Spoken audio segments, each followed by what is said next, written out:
दुसरा दिवस आला आणि परतीचा प्रवासही चालू झाला.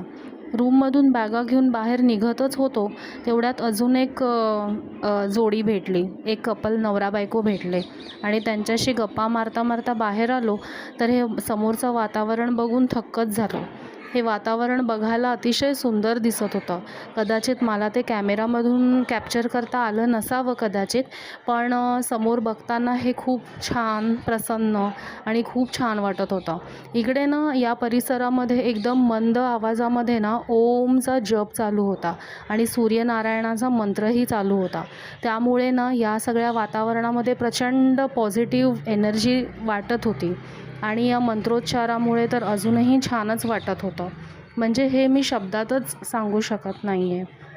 नंतर मग इथून थोडंसं फेरफटका मारला आणि आसपासची झाडं वगैरे यांचे थोडेसे फोटो व्हिडिओग्राफी केली.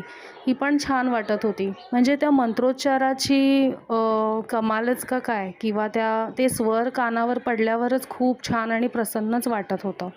आणि बरेच जण इथे अभिषेकासाठीही थांबले होते आतमध्ये नेहमीप्रमाणे.